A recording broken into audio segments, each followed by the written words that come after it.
Okay, I thought we'd talk a little bit about what's referred to as the God of the Gaps argument in relation to pantheism.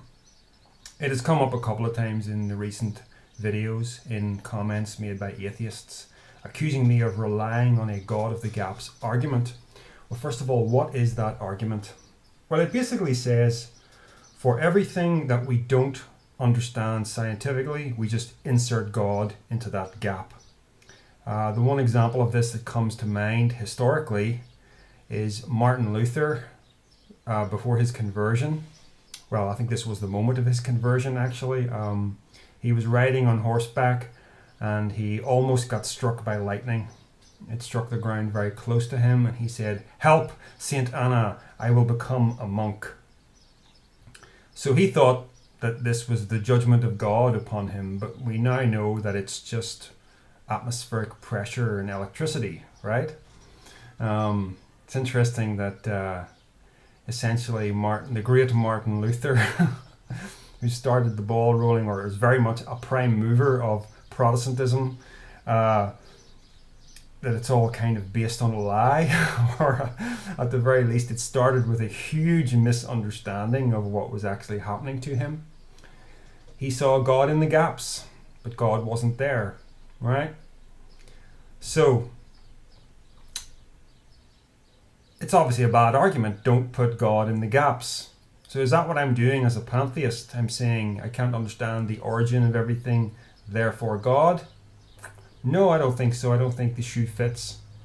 First of all, if there's any gap, what am I actually putting into the gap as a pantheist rather than a monotheist, right?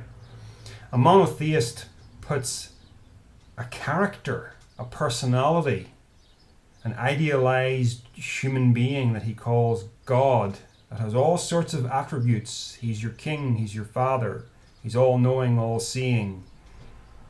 He's a very complex being, and they insert that into the gap. But the only thing a pantheist puts into the gap is mystery. A pantheist redefines God as everything. That's what pan means. Pan is everything, theos is God, therefore pantheist. A pantheist does not see God as a character. A pantheist sees the universe itself as God. In what sense is it God? Well, it's different from the typical atheist position in that a pantheist would not see the universe in mundane terms. He would see the universe in divine terms. And I have to use that word abstractly because I'm just using it in the sense of the opposite of mundane.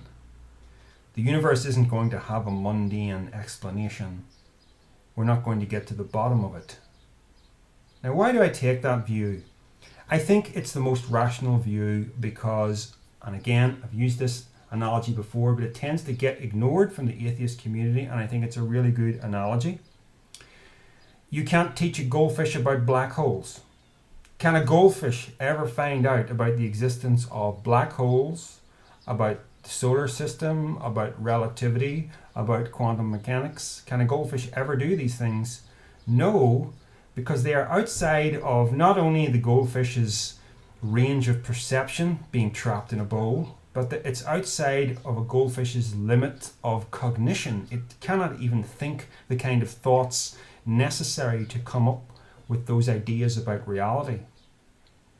So the atheist community by and large seem to adopt the position that we're going to make it to a complete and full understanding of reality, that the universe will bow to our understanding of it, as if it was somehow built for humans in particular, that it was that we could somehow grasp it all. And this is why the atheist methodology tends to be naturalism. That's what they go by. So I can't speak for all pantheists. This is just how I see it. I reject naturalism. Because naturalism is basically saying we will, as human beings, be able to understand everything about the universe, everything about reality. Okay? I don't see why that would be true. We are very clearly trapped in a goldfish bowl ourselves. And that bowl is the limits of our brain's capacity to think and the limits of our range of perception, even with all the things we can add to perception through scientific endeavor. I mean, we know about X-rays and ultraviolet. We can't see these things, but they're there. We know about them. We can use instrumentation to detect them. But this view that there just is no limit to human understanding, why would there be? There's obviously a limit. We just evolved to survive here on this planet. Of course there's a limit. So the universe is not mundane in the sense that it is not going to be graspable in its entirety by human consciousness. Right? Interesting book. I'll pull off the shelf. Where is it? Yeah. Impossibility by John D. Barrow, subtitled The Limits of Science and the Science of Limits. Read it all. Very interesting. Well worth your attention, atheist community, just to kind of get you in touch with this view that you really are a limited creature.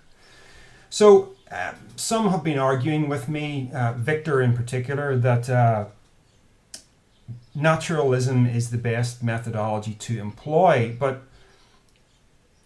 my counter argument to that is you're basically putting a limiting factor on what potentially is real.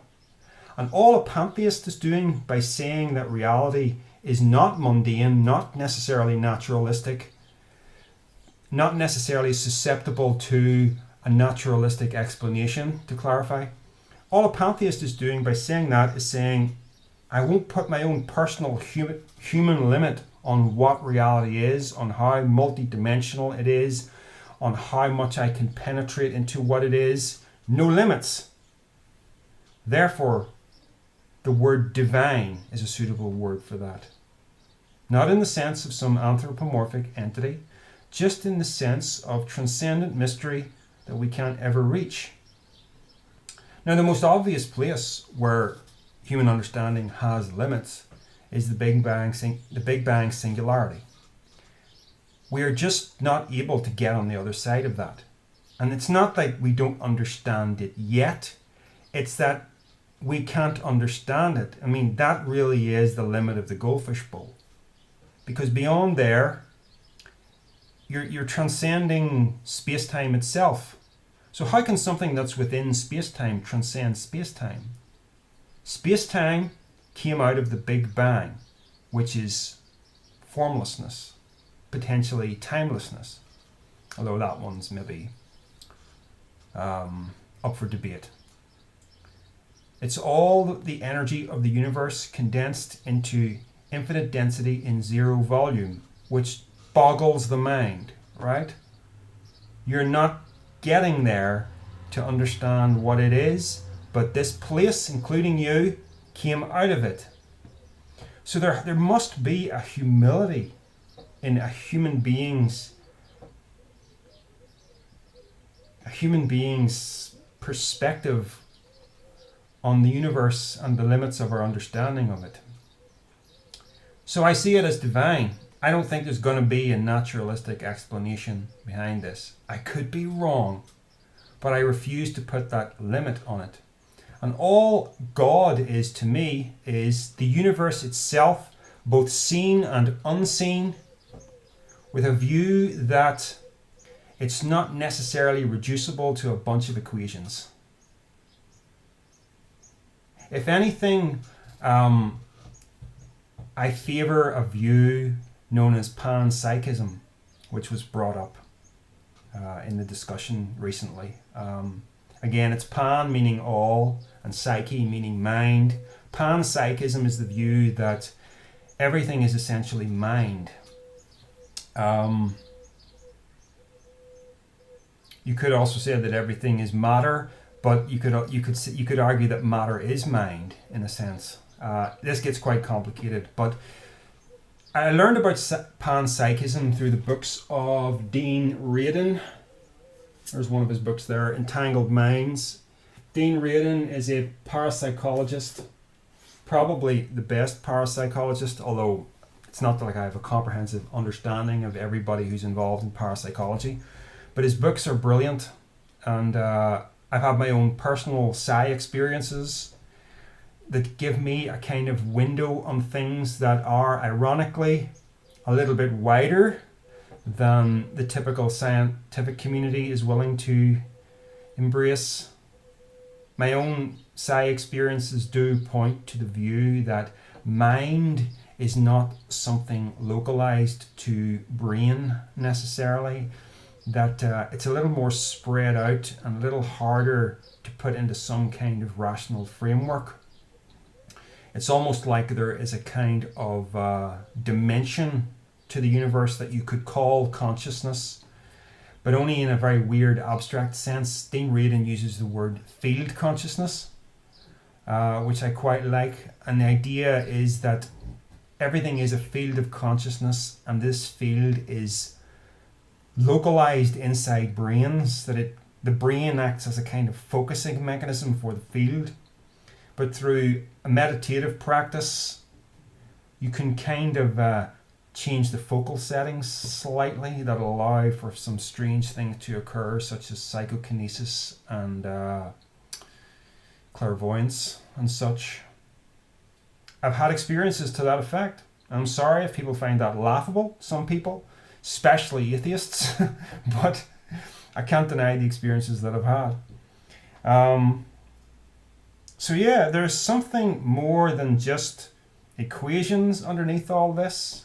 It's not a God character in the sense of monotheism. I think we can certainly dispense with that. But if we want to use the term pantheism, I think it's a good term. I think the term panpsychism is better. But if you say to somebody, I'm a panpsychist, they're going to say, what? If you say you're a pantheist, at least they might understand what you mean or have an idea of what you mean. As a starting point for a conversation, pantheism works better than panpsychism. God of the gaps? No. Because the only thing we're inserting into the gaps is impenetrable mystery. We're acknowledging the limits of human understanding. That's all it is. So, okay folks, take care.